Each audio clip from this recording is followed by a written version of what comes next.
Hello दोस्तों, नमस्कार। मेरा नाम है राशिद अली और मेरे चैनल का नाम है CS स्टडी BC। सॉरी। मैं आपकी तैयारी करा रहा हूँ भाई TGT PGT कॉमर्स की। ठीक है भाई। कल मैंने एक वीडियो बनाई थी, उसमें मैंने कॉन्सेप्ट बेस्ड क्वेश्चन लिए थे और थ्योरी ली थी उसमें। और अब बाकी के क्वेश्चन जो है मैं इस वीडियो में अपलोड कर रहा हूँ। अगर कोई छात्र या मेरा भाई बहन अगर मेरे इस चैनल पर जुड़ना चाहते हैं तो वो जुड़ सकते हैं। ठीक, चैनल को सब्सक्राइब कर सकते हैं। और क्वेश्चन वे है जो आपके TGT PGT के एग्ज़ाम में बिल्कुल पूछे जाएंगे। इससे बाहर सिलेबस, इससे बाहर क्वेश्चंस नहीं आएंगे। ठीक है, बिल्कुल वही क्वेश्चन लिए गए हैं, उसी थ्योरी के अकॉर्डिंग लिए गए हैं, जिससे आपका पूरा का पूरा पेपर आपका लग जाए। आपको एक्स्ट्रा तैयारी करने की कोई आवश्यकता नहीं होगी। ठीक है भाई। तो आपका ज़्यादा समय ना लेते हुए स्टार्ट करते हैं। सॉरी। क्वेश्चन नंबर 16, रोकड़ खाता है। अब इसमें पूछ रहा कि जो रोकड़ खाता है वो आपका किस तरह का खाता है। आपका व्यक्तिगत है, वास्तविक है, अवास्तविक है, किस प्रकार का खाता है। तो इसमें हमें बताना पड़ेगा कि भाई ये जो रोकड़ खाता है ये किस प्रकार का खाता है। ठीक है, तो क्वेश्चन नंबर हमारा जो 16 है, इसमें ऑप्शन दे रखे हैं भाई। ऑप्शन ए वास्तविक खाता है, ऑप्शन बी व्यक्तिगत खाता है, ऑप्शन सी अवास्तविक खाता है, या ऑप्शन डी कोई नहीं। तो आपको ये बता दे कि भाई जो आपका क्वेश्चन नंबर 16 है इसका आंसर हो जाएगा ए। ये वास्तविक खाता है भाई। ठीक है, कैसा खाता है? वास्तविक खाता है। क्वेश्चन नंबर 17, चेक है। अब चेक है तो किस प्रकार का है भाई? ऑप्शन ए एक व्यापारिक पत्र है, ऑप्शन बी एक बैंकिंग प्रलेख है, ऑप्शन सी एक बेचान साध्य प्रलेख है, ऑप्शन डी इनमें से कोई नहीं।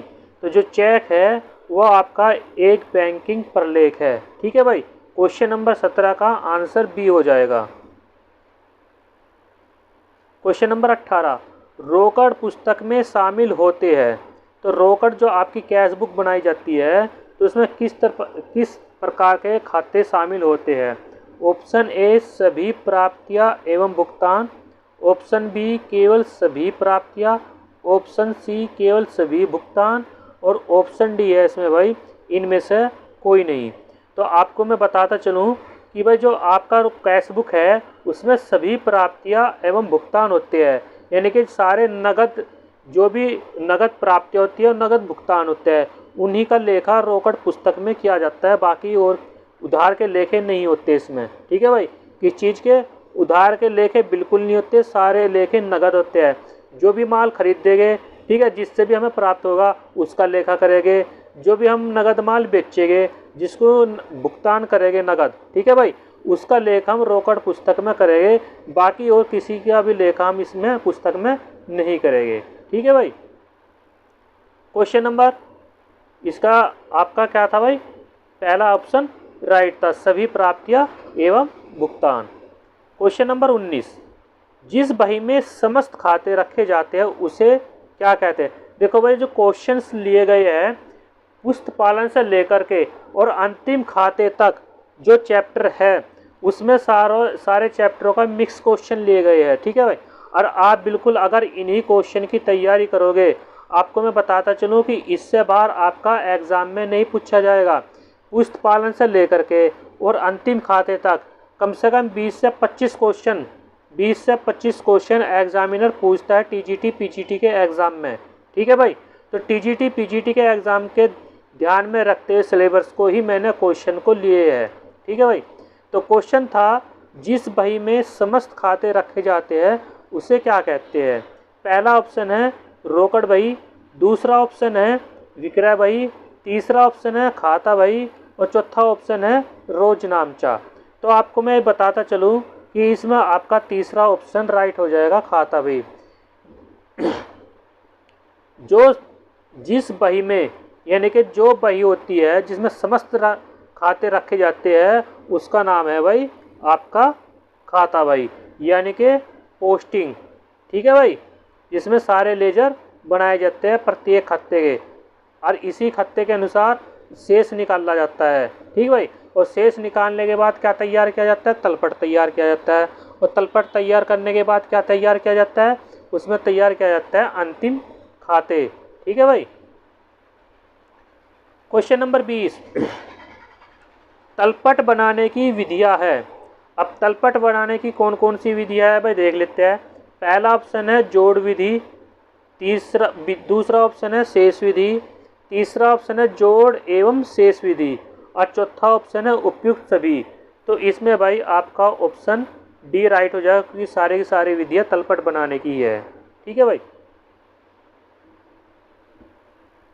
क्वेश्चन नंबर 21, बैंक समाधान विवरण तैयार किया जाता है।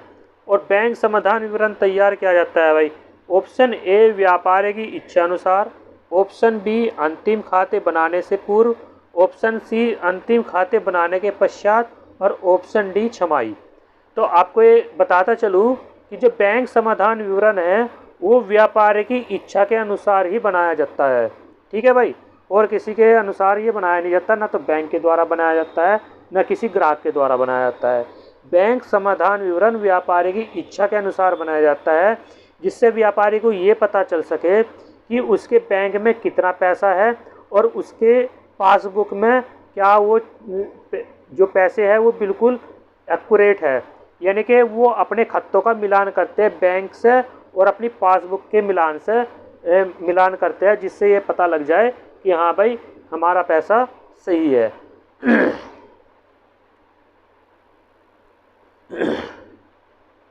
क्वेश्चन नंबर 22, सॉरी, विनिमय विपत्र किसके द्वारा लिखा जाता है भाई? जो विनिमय विपत्र होता है, बिल ऑफ एक्सचेंज, वो किसके द्वारा लिखा जाता है? ऑप्शन ए लेनदार, ऑप्शन बी देनदार, ऑप्शन सी अंशधारी, और ऑप्शन डी विदेशी व्यापारी। आपको मैं बताता चलूँ कि जो विनिमय विपत्र है वो लेनदार के द्वारा लिखा जाता है, यानी कि जो भी व्यक्ति जिस व्यक्ति से पैसे लेगा या माल लेगा तो वो बिल लिख करके देगा कि मुझे 2 महीने के लिए या 3 महीने के लिए, ठीक है, ये 2 महीने के लिए 3 महीने के लिए मुझे पैसे चाहिए या माल चाहिए कि मैं आपको इतने समय बाद आपके पैसे लौटा दूंगा। तो विनिमय विपत्र जो लिखा जाता है वो लेनदार के द्वारा लिखा जाता है। क्वेश्चन नंबर 23, अनुग्रह दिवस के रूप में कितने दिन स्वीकार किए जाते हैं? ठीक है भाई, बिल ऑफ एक्सचेंज में जब पैसे लौटाने होते हैं तो उसमें कितने दिन की छूट मिलती है, ये कहना चाह रहा है भाई। तो ऑप्शन पढ़ लेते हैं, 1 दिन, ऑप्शन बी 2 दिन, ऑप्शन सी 3 दिन, और ऑप्शन डी 4 दिन। अनुग्रह दिवस के रूप में 3 दिन की छूट मिलती है भाई। ठीक है, जो देनदार होता है लेनदार को पैसे चुकाने के लिए 3 दिन की छूट इसमें दी जाती है। ठीक है भाई। आपको मैं एक चीज़ और बता दूं, सिर्फ वही क्वेश्चन वही टॉपिक मैंने लिए है जो आपके सिलेबस के अकॉर्डिंग है। ठीक है, सिलेबस से बाहर बिल्कुल भी एक भी क्वेश्चन नहीं लिया। और टीजीटी पीजीटी की जो तैयारी मैं करा रहा हूँ अपने चैनल के माध्यम से बिल्कुल फ्री ऑफ कॉस्ट करा रहा हूँ। जो भी छात्र या जो भी छात्राएं मेरे इस चैनल के माध्यम से जुड़ना चाहते हैं वो जुड़ सकते हैं। ठीक है भाई। और चैनल को सब्सक्राइब जरूर कर लीजिए भाई, क्योंकि मैं अब डेली आपको एक वीडियो इसी तरह से आपके सामने अपलोड करता रहूँगा। और आप देख लेना, अगर आपको भाई वीडियो अच्छी लगे, आपको क्वेश्चन अच्छे लगे तो वीडियो को पूरा देखना। अगर आपको ये दिखे कि हाँ इन क्वेश्चनों में दम नहीं है, ठीक है, आपकी मैं तैयारी मतलब अच्छे से नहीं करा पा रहा या क्वेश्चन सही नहीं लिए, तो आप वीडियो को बिल्कुल स्किप करके जा सकते हो। ठीक है, पर अगर आपको अच्छी लग रही है, आपको दिखता है कि बिल्कुल सिलेबस के अकॉर्डिंग ही क्वेश्चन लिए गए हैं, तो आप मेरी इस वीडियो को पूरा देख लीजिए। ठीक है, और चैनल को सब्सक्राइब जरूर करिए। क्वेश्चन नंबर 24, प्रावधान 1। ठीक है भाई, आपको मैं बताता चलूँ कि भाई इस चैप्टर मतलब क्वेश्चन लिया गया है, ये लिया गया है अंतिम खाते से। पहला ऑप्शन है सामान्य संचय है, ऑप्शन बी विशिष्ट संचय है, ऑप्शन डी पूंजीगत संचय है और ऑप्शन डी इनमें से कोई नहीं। तो जो आपका प्रावधान है एक विशिष्ट संचय है। क्या है भाई? विशिष्ट संचय है। क्वेश्चन नंबर 25, तलपट के नीचे जो सूचनाएं दी होती है उन्हें किस नाम से जानते हैं? अब आपके पास जो तलपट दिया होता है उसके नीचे जो सूचनाएं दी होती है उसे समायोजना के नाम से जानते हैं। यह समायोजन, ठीक है भाई। आप ये क्वेश्चन भी आपके एग्ज़ाम में पूछा गया है, 2021 के एग्ज़ाम में भी पूछा गया है कि तलपट के नीचे जो सूचनाएं दी होती है उसको किस नाम से जानते हैं हम? तो समायोजन के नाम से हम इसको जानते हैं। ऑप्शन क्वेश्चन नंबर 26, निम्नलिखित में से कौन चालू संपत्तियों में शामिल नहीं किया जाता? देखो भाई, आपको जो आपका बैलेंस शीट है उस बैलेंस शीट को आपको अच्छे से रिवाइज करनी है, अच्छे से उसकी तैयारी करनी है, क्योंकि क्वेश्चंस इस तरह से बहुत पूछे जाते हैं कि भाई आपकी चालू संपत्ति है, चालू दायित्व है, ये चालू संपत्ति में नहीं आते हैं, चालू दायित्व में नहीं आते। अब इसने पूछा है कि आपका जो चालू संपत्ति है इसमें क्या शामिल नहीं होता। बस थोड़ा सा गला बैठ रहा, इस चीज़ के लिए सॉरी चाहता हूँ भाई। इसमें ऑप्शन ए है, देखो चालू संपत्ति पूछ रहा, चालू संपत्ति नहीं है तो हमें बताना कौन सी नहीं है। देखो व्यापारिक रहते जो है यानी कि क्लोजिंग स्टॉक है, ये भी आपकी चालू संपत्ति है, ठीक है भाई। रोकड़ है, ये भी चालू संपत्ति है। देनदार है, ये भी चालू संपत्ति है। पर जो ख्याति है ये चालू संपत्ति है क्योंकि फिक्स एसिस्ट है। क्या है भाई? फिक्स एसिस्ट है, इसलिए आपका आंसर आपका बी हो जाएगा, ख्याति। ठीक है, आपको इसी तरह से देखना कि कौन कौन सी चीज़ किस टॉपिक के अंदर लिखी जाती है बैलेंस शीट के, ठीक है, जब ही आप सही आंसर दे पाओगे। क्वेश्चन नंबर 27, अंतिम खाते में अदत्त व्यय के समायोजन का लेखा किया जाता है। ठीक है भाई, जो अंतिम खाते में समायोजना में नीचे जो समायोजना दी होती है अदत्त व्यय के रूप में, उसको कितने स्थान पर लिखते हैं? तो उसको भाई आप दो स्थान पर लिखते हो, एक तो प्रॉफिट एंड लॉस अकाउंट में और सीधा बैलेंस शीट में। ठीक है भाई, जितनी भी आउटस्टैंडिंग होती है वो लेफ्ट साइड में लिखी जाती है और जितनी भी प्रीपेड होती है वो सारी एसिस्ट साइड लिखी जाती है। ठीक है, और अदत्त व्यय आपका या तो ट्रेडिंग अकाउंट में जुड़ेगा या P&L अकाउंट में जुड़ेगा, इसलिए अदत्त व्यय का जो मतलब लेखा होता है, एडजस्टमेंट होती है, वो सिर्फ दो स्थान पर होती है। कहाँ होती है भाई? दो स्थान पर होती है। क्वेश्चन नंबर 28, चालू संपत्तियों में शामिल नहीं किया जाता। देखो अभी क्वेश्चन आया था कि चालू संपत्ति में कोई शामिल नहीं किया जाता, फिर क्वेश्चन आया है कि चालू संपत्तियों में शामिल नहीं किया जाता। अब देखो चालू संपत्ति में रोकड़ भी शामिल किया जा, व्यापारिक रहतिया भी शामिल किया जा, अग्रिम भुगतान भी शामिल किया जा, पर जो आपका फर्नीचर है क्योंकि ये फिक्स एसिस्ट है, ये चालू संपत्ति में शामिल नहीं करा जाता। क्योंकि जब बैलेंस शीट हम बनाते हैं तो बैलेंस शीट में हम टॉपिक वाइज ही उसको वो लेखा करते हैं। जैसे फिक्स एसिस्ट कॉलम हो गया तो फिक्स एसिस्ट के अंदर जितनी भी हमारे पास संपत्ति होती है वो सारी फिक्स एसिस्ट में चली जाती है। ठीक, उसके बाद कॉलम होता है इन्वेस्टमेंट, तो उसमें जो भी इन्वेस्टमेंट हम लगाते हैं उसमें इन्वेस्टमेंट वाली कॉलम में हम इन्वेस्टमेंट लिख देते हैं। उसके बाद जो कॉलम होता है वो होता है करंट एसिस्ट का। ठीक है भाई, तो करंट एसिस्ट में जितनी भी करंटली हमारे पास संपत्ति होती है उसको लिखते हैं। ठीक है भाई, और फिर उसके बाद होता है मिक्स एक्सपेंसेस, उसके अंदर प्रारंभिक व्यय के नाम से एक संपत्ति होती है, उसका लेखा करते हैं। ठीक है, तो भाई इसमें हमारा जो आंसर हो जाएगा वो हो जाएगा फर्नीचर। क्वेश्चन नंबर 29, निम्नलिखित में से कौन स्थायी संपत्ति की श्रेणी में नहीं आता? अब फिर देखो बैलेंस शीट से देखो 3 क्वेश्चन पूछ लिए, स्थायी संपत्ति में नहीं आता।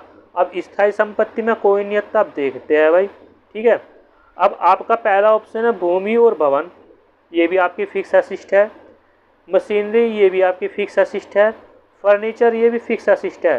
पर जो गुडविल है वो फिक्स नहीं है।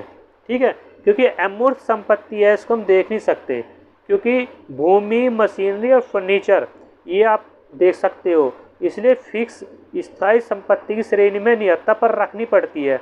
क्वेश्चन के अकॉर्डिंग रखनी पड़ती है, पर यहाँ क्वेश्चन पूछा कि स्थायी संपत्ति की श्रेणी में नहीं आती, तो स्थायी संपत्ति की श्रेणी में गुडविल नहीं आती भाई। ठीक है भाई, इस चीज़ का विशेष ध्यान रखना। जैसे ही क्वेश्चन पूछा, जैसा भी क्वेश्चन पूछे उसी के अकॉर्डिंग जवाब देना हमें। ठीक है भाई, इसने पूछा कि स्थायी संपत्ति की श्रेणी में कौन सी संपत्ति नहीं आती, तो गुडविल नहीं आती भाई।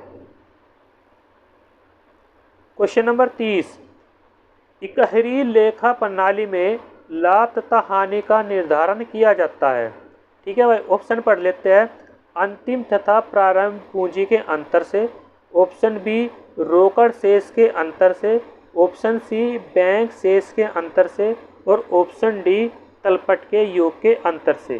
ठीक है भाई, तो इसका जो पहला ऑप्शन राइट हो जाएगा, अंतिम तथा प्रारंभिक पूंजी के अंतर से इकहरी लेखा प्रणाली में लाभ हानि का निर्धारण किया जाता है। ये क्वेश्चन भी बहुत इंपॉर्टेंट है, पूछा जाता है भाई। क्वेश्चन नंबर 31, मशीन स्थापना की मजदूरी के भुगतान को मजदूरी खाते में नाम किया जाता है। यह एक अशुद्धि है, तो किसकी अशुद्धि है? भूल की अशुद्धि है, सिद्धांत की अशुद्धि है, हिसाब की अशुद्धि है, या क्षतिपूर्ति की अशुद्धि है? तो इसमें हो जाएगा भाई सिद्धांत, यानी कि प्रिंसिपल। ठीक है भाई, प्रिंसिपल की अशुद्धि है भाई। जब मशीन स्थापना की मजदूरी के भुगतान को मजदूरी खाते में नाम का मतलब होता है भाई डेबिट किया जाता है। ठीक, तो ये किस तरह की अशुद्धि है?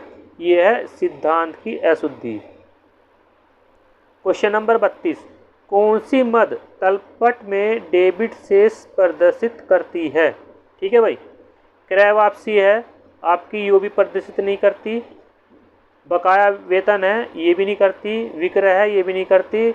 जो आपका पूर्वदत्त व्यय है, ठीक, ये तलपट में डेबिट शेष, क्योंकि डेबिट शेष की तरफ ही ये लिखी जाती है, यानी कि प्रॉफिट एंड लॉस अकाउंट की साइड में पूर्वदत्त व्यय का लेखा किया जाता है। ठीक है भाई, क्योंकि क्रय वापसी, वेतन, बकाया वेतन और विक्रय ये कभी भी तलपट का डेबिट शेष नहीं प्रदर्शित करती, पूर्वदत्त व्यय करते हैं भाई, प्रीपेड एक्सपेंस।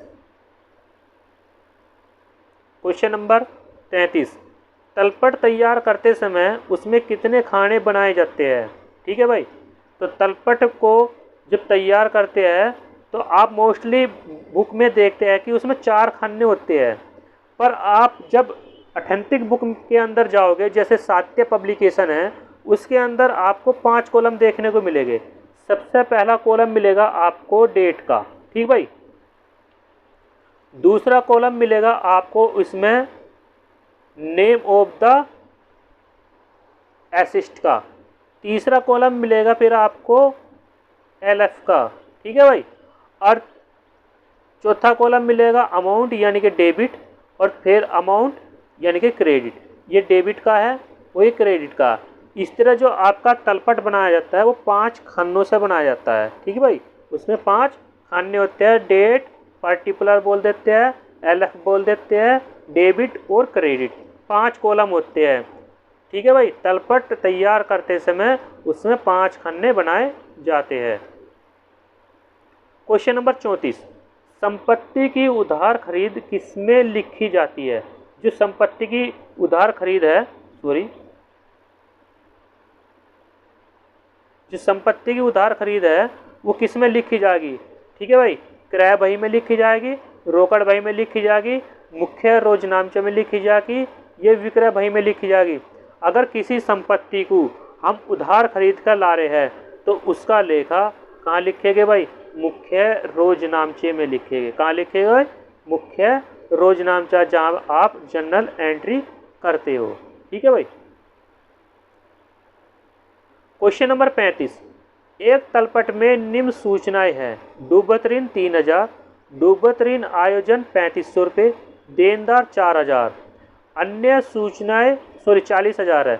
अन्य सूचनाएं डूबत ऋण आयोजन देने पर 10% बनाना है। लाभ हानि खाते में लिखी जाने वाली राशि होगी। अब देखो भाई, आपका जो बैड डेब्ट्स है वो कितना है भाई? वो है आपका 3000। कितना है भाई? 3000। इसमें आपको ऐड करना है NBDR। ठीक है भाई, कितना ऐड कर रहा है भाई? 3000 तो ये हो गया। फिर 40,000 का 10% निकाल लोगे तो 4000 रुपये ये हो जाएगा। तो टोटल अमाउंट आपकी हो जाएगी 7000। कितनी हो जाएगी भाई? 7000 हो जाएगी। और इसमें से आप माइनस कर दोगे ओल्ड BDR 3500 रुपये जो आयोजन दे रखा। 7000 में से आप 3500 रुपये लेस कर दोगे तो आपके पास 3500 रुपये ही बचेंगे। तो इसलिए आपका आंसर आपका डी हो जाएगा। ठीक है भाई, इस तरह हम निकाल लेंगे, क्योंकि डूबत ऋण बैड डेब्ट है 3000 रुपये, डूबत ऋण आयोजन है 3500 रुपये। ठीक है, अब हमें देखना कि बैड डेब्ट और न्यू बैड डेब्ट रिजर्व की अमाउंट इस डूबत ऋण आयोजन से ज़्यादा है या कम है। ठीक है भाई, अगर ज़्यादा है तो उधर घटा देंगे और कम है तो इधर घटा देंगे। डूबत ऋण 3000 रुपये ले लेंगे, NBDR देनदारों पर 10% निकाल लेंगे, 4000 रुपये निकल के आएंगे। टोटल अमाउंट हो जाएगी 7000 की। ठीक है, इन 7000 में से क्योंकि ये डूबत ऋण आयोजन से ज़्यादा है तो इसलिए इसमें से 3500 रुपये हम लेस कर देंगे। तो हमारे पास जो भी शेष राशि बचेगी वो लाभ हानि खाते में 3500 रुपये हम ले जाएंगे। ठीक है भाई। क्वेश्चन नंबर 36, व्यक्तिगत तथा वास्तविक खातों हुई अशुद्धियों का प्रभाव किस पर पड़ता है? ऑप्शन ए व्यापार खाते पर, ऑप्शन बी लाभ हानि खाते पर, ऑप्शन सी लाभ हानि समायोजन खाते पर और ऑप्शन डी चिट्ठे पर। अगर व्यक्तिगत और तथा वास्तविक खाते में कोई भी अशुद्धि, कोई भी एरर हुआ हो तो उसका सीधा प्रभाव बैलेंस शीट पर पड़ता है। ठीक, क्योंकि बैलेंस शीट का आंसर फिर मैच नहीं कर पाता दोनों तरफा का। तो एक तरफा का क्वेश्चन, एक तरफा का आंसर सही आ जाएगा, एक साइड का आंसर सही नहीं आएगा। ठीक, तो इसलिए व्यक्तिगत और वास्तविक खातों में जो भी एरर हुए हैं या अशुद्धि हुई है वो सीधा प्रभाव तलपट पर पड़ेगा, यानी कि बैलेंस शीट पर। क्वेश्चन नंबर 37, रोजनामचा कहलाता है। तो रोजनामचा क्या कहलाता है भाई? स्मरणार्थ पुस्तक कहलाती है, सहायक पुस्तक, प्राथमिक पुस्तक या इनमें से कोई नहीं। तो आपको मैं बताता चलूँ, रोजनामचा जो इसमें है वो है, इसमें आपकी हो जाएगी भाई प्राथमिक पुस्तक। ठीक है भाई। क्वेश्चन नंबर 38, निम्नलिखित में से कौन सा दोहरा लेखा प्रणाली का योग नहीं है? ठीक है भाई, कहने का मतलब यह है किस दोहरा लेखा प्रणाली के अनुसार कौन सी बही या कौन सा खाता बनाया नहीं जाता। देखो, दोहरा लेखा प्रणाली के अनुसार रोकड़ बही भी बनाई जाती है, खाता बही भी बनाई जाती है, जनरल लेखे भी किए जाते हैं, पर जो बैंक समाधान विवरण है वो दोहरा लेखा प्रणाली का भाग नहीं है। ठीक है भाई, या ऐसे पूछ लेगा कि बैंक समाधान विवरण के द्वारा कौन सी प्रणाली नहीं है, तो दोहरा लेखा प्रणाली हो जाएगी। और दोहरा लेखा प्रणाली का योग या दोहरा लेखा प्रणाली के अनुसार बैंक समाधान विवरण नहीं बनाया जाता, इसलिए आपका डी ऑप्शन राइट हो जाएगा। क्वेश्चन नंबर 39, बैंक समाधान विवरण है। ठीक है भाई, तो बैंक समाधान विवरण क्या है भाई? रोकड़ बही का हिस्सा, पासबुक का हिस्सा, बैंक द्वारा बनाया गया विवरण या ग्राहक द्वारा बनाया गया विवरण। तो भाई ये होता है भाई ग्राहक द्वारा बनाया गया विवरण है। ठीक है भाई। चालू दायित्व है। ठीक है भाई, अब इसमें क्या पूछा, जो आपकी करंट लायबिलिटीज है क्या ये सही है? देखो, करंट लायबिलिटीज में देवी पत्र भी आ जाएंगे, लेनदार भी आ जाएंगे और औरत व्यय भी आ जाएंगे। तो इसलिए इसका आंसर आपका डी सही हो जाएगा। ये सारे के सारे ऑप्शन सही है। क्वेश्चन नंबर 41, वह व्यक्ति जिससे फर्म को लेना है डैश कहलाता है।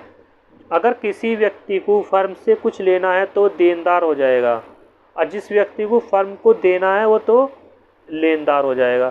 तो इसलिए इसका आंसर, अगर कोई व्यक्ति ले रहा है तो वो हो जाएगा आपका देनदार। क्वेश्चन नंबर 42, निम्नलिखित में से कौन सी मूर्त संपत्ति नहीं है? तो मूर्त संपत्ति पूछ रहा है भाई ये, तो आपकी इसमें गुडविल हो जाएगी। क्या हो जाएगी भाई? गुडविल, जो मूर्त संपत्ति नहीं है, क्योंकि अमूर्त संपत्ति है। मूर्त संपत्ति का मतलब है कि आप उनको देख सकते हो, ठीक है, क्या फर्नीचर को भी देख सकते हो, पूर्तिकर्ता को भी देख सकते हो, यानी कि जो पूर्तिकर्ता भुगतान करता है, कैश को भी देख सकते हो, पर आप ख्याति को नहीं देख सकते, क्योंकि ख्याति अमूर्त संपत्ति होती है, क्योंकि ख्याति दिखाई नहीं देती। ठीक है भाई, तो इसलिए इसने पूछा कि अमूर्त संपत्ति नहीं है, तो ख्याति हमारी अमूर्त संपत्ति नहीं है। क्वेश्चन नंबर 43, व्यक्तिगत खाते का क्रेडिट शेष होता है। तो व्यक्तिगत खाते का यानी कि नगद शेष होता है, प्राय राशि होती है, अर्जित आय होती है, देय राशि होती है। तो व्यक्तिगत खाते का जो शेष होता है वो होता है देय राशि, यानी कि भुगतान, पेमेंट करना, उसका क्रेडिट शेष होता है। ठीक है भाई। तलपट है, एक खाता है, सहायक बही है, एक सूची है, या अंतिम खाता है। तो तलपट है एक सूची, इसकी सूची की जगह विवरण भी आ सकता है कि एक विवरण है, तो सूची और या विवरण ये दोनों ऑप्शन आपके राइट हो जाएंगे। सूची की जगह विवरण भी आ सकता है, विवरण की जगह सूची भी आ सकता है। तो तलपट जो है एक सूची है या विवरण है। ठीक है भाई। क्वेश्चन नंबर 45, निम्नलिखित में से आधारभूत लेखांकन समीकरण है। तो इसमें आपका पहला ही ऑप्शन राइट हो जाएगा, संपत्ति बराबर दायित्व प्लस के पूंजी। ठीक है भाई। ये क्वेश्चन आपका 2021 का जो एग्ज़ाम हुआ था टीजीटी का, ठीक है भाई, 2021 का जो टीजीटी का एग्ज़ाम हुआ था उसमें भी आपका ये पूछा गया था कि आधारभूत लेखांकन समीकरण है, तो संपत्ति बराबर दायित्व प्लस के पूंजी। क्वेश्चन नंबर 46, चेक के रेखांकन के प्रकार है। तो चेक जो होते हैं वो दो प्रकार के होते हैं भाई। ठीक है। क्वेश्चन नंबर 47, निम्नलिखित में से किसके डेबिट तथा क्रेडिट दोनों शेष हो सकते हैं। तो इसमें भाई रोकड़ एवं बैंक दोनों के शेष या दोनों खानों का शेष हो सकता है। रोकड़ का भी हो सकता है और बैंक खाने का भी हो सकता है। क्वेश्चन नंबर 48, विशेष रेखांकन के बीच में लिखा जाता है। ठीक है भाई, जैसे आपकी दो ये लाइन होती है, ये विशेष रेखांकन है, तो इसमें किसका नाम लिखा जाता है? इसमें लिखा जाता है बैंक का नाम। किसका नाम लिखा जाता है? ये तो है विशेष रेखांकन। और एक होती है दो तिरछी रेखाएं। ठीक है, उसके बारे में क्वेश्चन आएंगे, बताऊंगा मैं आपको। क्वेश्चन नंबर 49, रेखांकित करने से चेक का भुगतान होता है केवल किसको होता है भाई? बैंक खाते के मार्फत।